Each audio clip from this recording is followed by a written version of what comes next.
now in the qualifying sheet.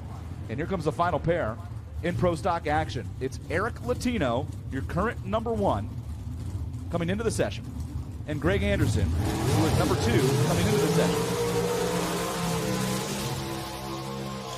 From 1 and 2, they have been bumped to 10 and 11 here under the lights.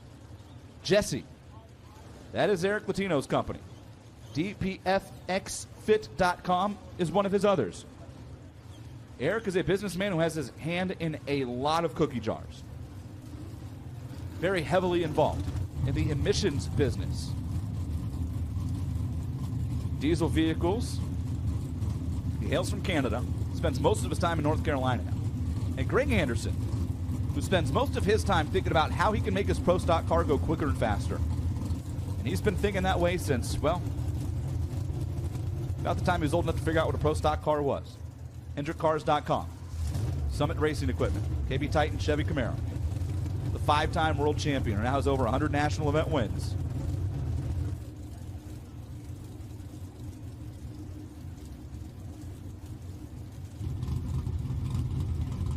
Greg, who at one point was the bright young man who was kind of behind the operation of Warren Johnson.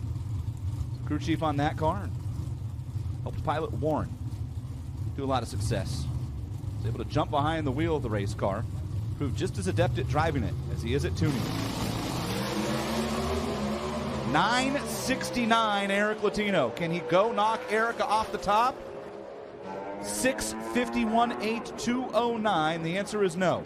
6:52.1209. Greg Anderson. Eric Latino 2. Greg 4. It's Erica Enders number 1. Eric Latino 2. Mason McGahey 3. Greg Anderson number 4. How about Mason McGahey getting a little qualifying point in there? Matt Hartford's 5. Chris McGahey 6. Jerry Don Tucker and Corey Reed in the top half. Welcome to Pro Stock, Corey.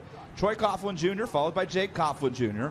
Derek Kramer and Aaron Stanfield, Dallas Glynn, Kenny Delco, Sienna Wildgust, and Val Smeelan. Those are the 16 as they sit after Q2 of Mission Foods Pro Stock action, and we check in with Brian Lones.